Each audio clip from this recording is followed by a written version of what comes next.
Well, good morning, everybody. It's great to see you here on this nice warm day in January, right? But yes, it is a good day because it's Sunday and we're in the Lord's house worshiping our amazing God. And I welcome those who are watching us online also, wherever you are. Again, hey, Ginger. Hope you are getting this too.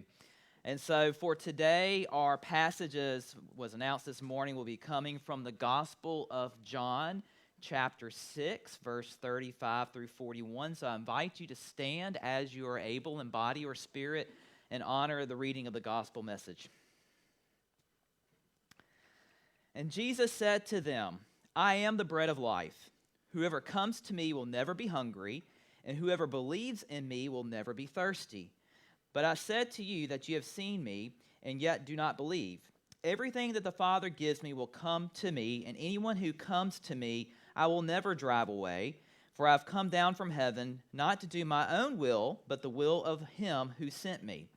And this is the will of him who sent me, that I should lose nothing of all that he has given me, but raise it up on the last day. And this is indeed the will of my Father, that all who see the Son and believe in him may have eternal life, and I will raise them up on the last day.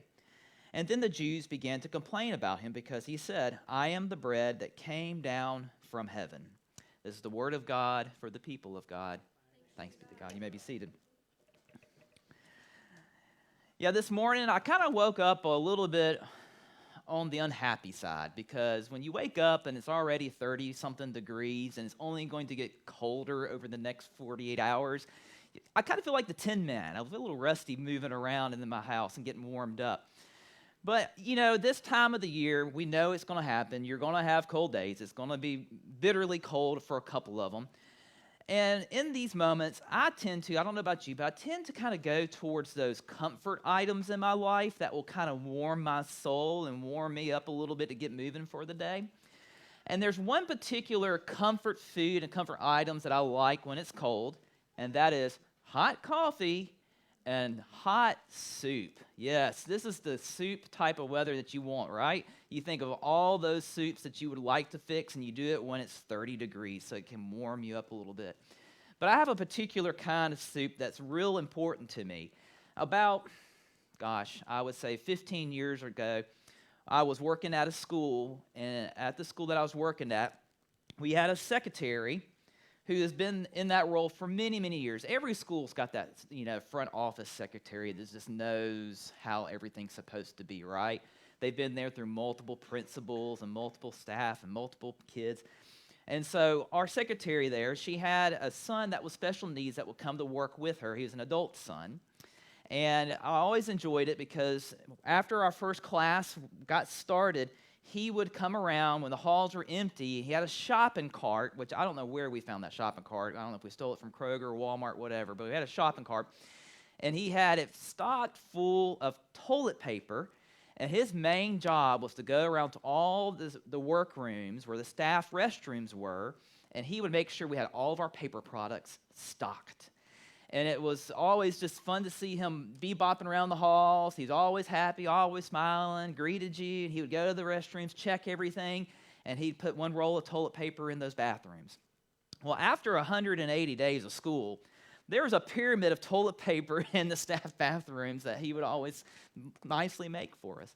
But anyway, it was always just fun to interact and see them. And in the fall, as it got colder, we would cook as a staff one big pile of soup that we would all make at home. We'd bring it to school, and then in that evening, one day in the fall, we would feed the firefighters. We'd invite them to the school. We'd feed them this one soup.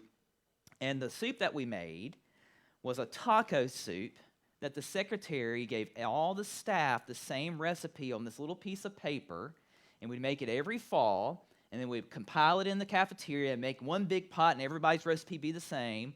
And we would do this taco soup and invite the firefighters over and feed them this.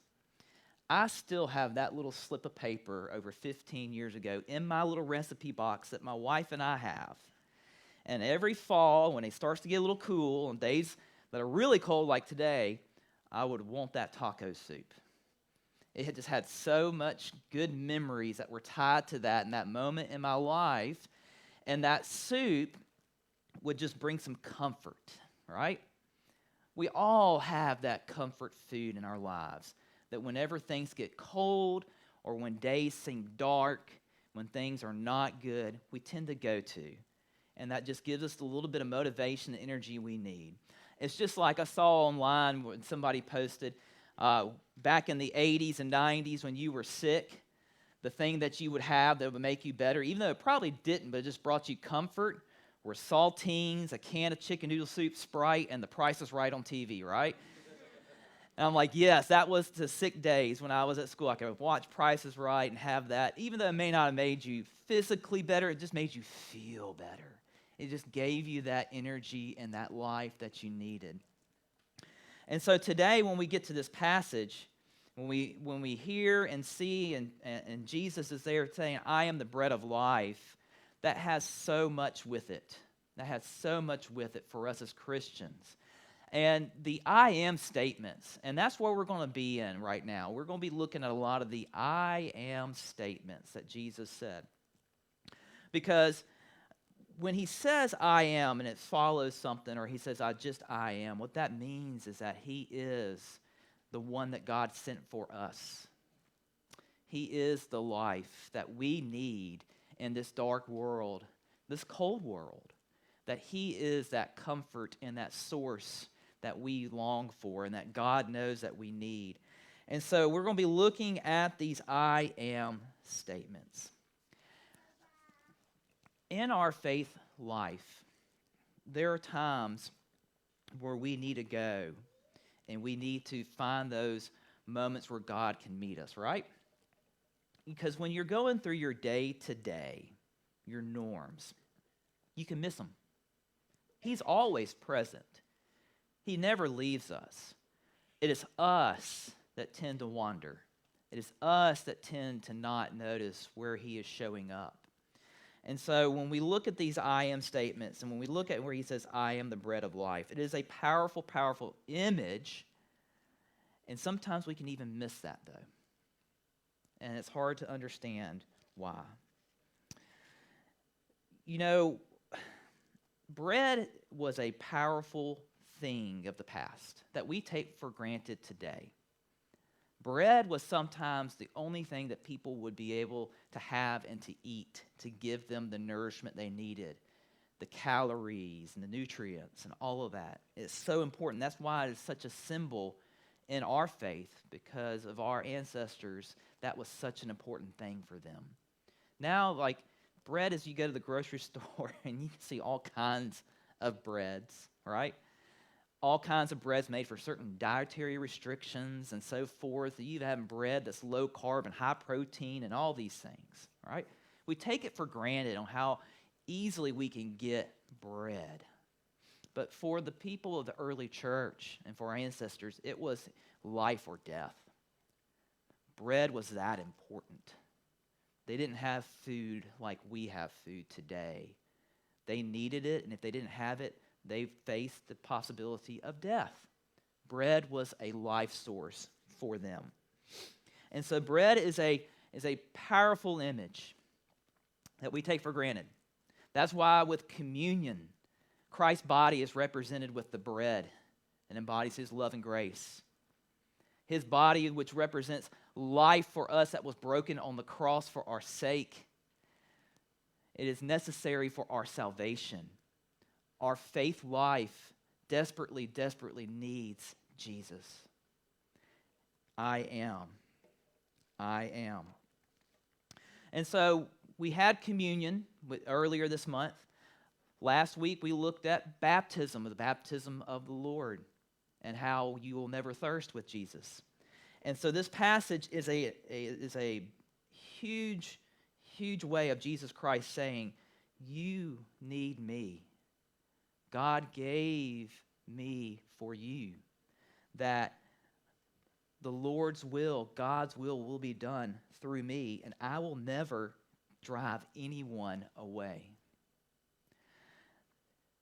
As I said earlier, a lot of times we can miss God and Jesus in our lives because we're so busy, or we are just zoned in on whatever task that we're zoned in for, and then we just miss them. So it's very important for us in our faith life, I think, when we look at this passage, knowing how necessary Jesus is for us and our salvation, that we find ways to interact with him. We find ways to see the I am in our lives.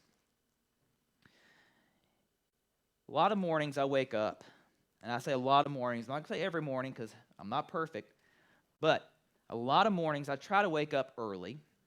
I try to wake up before everybody else in my house wakes up, not because I'm just eager to start the day. I would love to stay in the bed and stay warm, especially like this morning. But I get up, I fix my coffee, which I have to have, and I go and sit on this little section of my couch that I like because there's an end table where I can set my said coffee. And then my golden retriever will get up. He knows that I do this, so he'll come and he'll sit and he'll put his head right here on my lap. And in those mornings, in those moments before everybody wakes up, I spend time with God. That is my God time. Because if I wait another 30 minutes, then I know all the Alexas in my houses are going to start dinging and going off, waking everybody else up to say, hey, start the day. And then it's game on until I go to bed. If I slept in 30 extra minutes, I'd miss the bread of life for me. I intentionally carve that time out, like I said, most mornings. I'm not perfect. Most mornings so that I can tap into that life source. Because I know the rest of my day, in the season of life that I'm in, I would miss it. I would miss it. And I know it's hard to believe that I work for the church, but that you'd miss it, but I do a lot more than the 15 minutes I'm here on stage throughout the week. Laura's nodding, Mary Beth knows. If you work for the church, this is just a fraction of what happens to make sure all of this happens. I can miss it because it is a life source. Jesus is the life source in our life. He is the bread of life. And so we all need to be finding time in our days where we can carve out and embrace the bread of life. And it's going to be different. I understand that in 10 to 15 years, I'm not going to be needed in the mornings to get everybody out the door. I'll be just me and my wife. I feel bad for her. But I will have to find time then to engage the bread of life.